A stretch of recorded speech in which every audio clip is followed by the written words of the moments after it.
राधा वल्लभ श्री हरिवंश हर हर महादेव। कोई किसी को दुख नहीं देता है, हमारे कर्म ही हमें दुख देता है। हम जैसा कर्म करेंगे वैसा हमें उसका फल मिलेगा। आप होता है जैसे देखिए, कोई हमें दुख देता है तो हम बोलते हैं कि अरे उसने दुख दे दिया, उसने ये कर दिया, उसने ये कर दिया।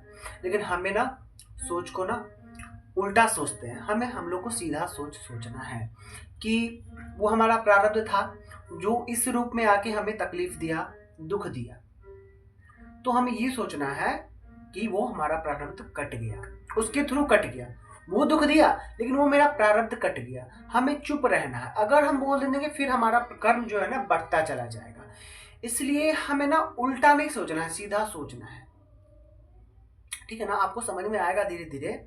तो अगर हाँ, वो तो तकलीफ होता है ना, तकलीफ होता है, कोई दुख दे रहा है, कोई कुछ बोल देता है, कुछ भी तकलीफ होता है, कोई बात नहीं, उसको हमें पीना है। जहर का घूंट कैसे पीते हैं ना, वैसे उस घूंट को पी जाना है। अगर हम पी जाएंगे ना तो हमारे लिए अच्छा रहेगा। अगर उस घूंट को हम बाहर निकाल देंगे ना तो फिर हमारे लिए अच्छा नहीं, क्योंकि हमारा कर्म कटने के बजाय ना और बढ़ता चला जाएगा। क्योंकि हम लोग प्रभु के रास्ते पर है, हम प्रभु के हैं।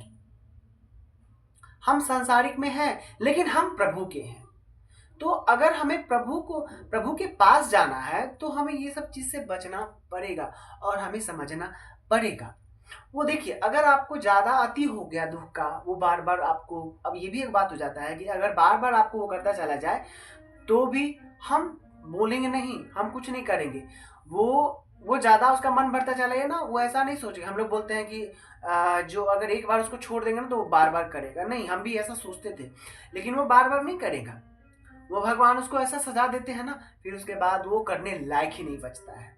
तो हमें पॉजिटिव सोचना है, ना कि निगेटिव।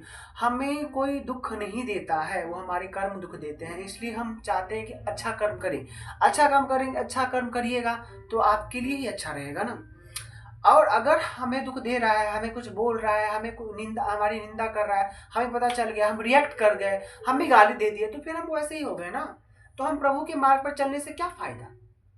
कोई फायदा नहीं होगा ना।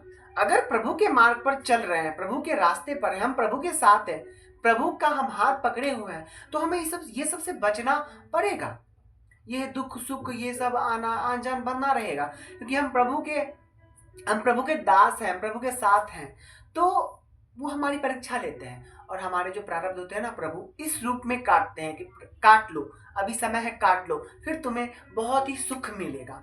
तो ये जो दुख का घड़ी आता है ना, तो ये हमारे अपने कर्म के अनुसार ही मिलता है, हमारे प्रारब्ध के अनुसार ही मिलता है। तो हम किसी को दोष ना दे, दोष देने से कुछ होने वाला नहीं है। हमें ये कर दिया, मैं भी दोष देता था, ऐसा बात नहीं है। मुझे कुछ पता नहीं था ना, लेकिन अब बहुत सारे आपको वीडियो मिल जाते हैं, आपको समझ, लेकिन आप उसको देखिए, समझिए, आप उसको ऑब्जर्व कीजिए, तभी आपको समझ में आएगा कि हमें कोई दुख नहीं देता है, हमारे कर्म ही हमें दुख देते हैं। और ज्यादा बार बार कर रहा है, छोड़ देना ना। प्रभु के हम साथ हैं। प्रभु को जब हम पकड़े हुए हैं ना, तो हमें किसी चीज का डर नहीं है, किसी चीज का टेंशन नहीं है। उससे जो करना है करने दीजिए ना, करने देते हैं उसको। बस हम प्रभु के हैं। राधा वल्लभ श्री हरिवंश।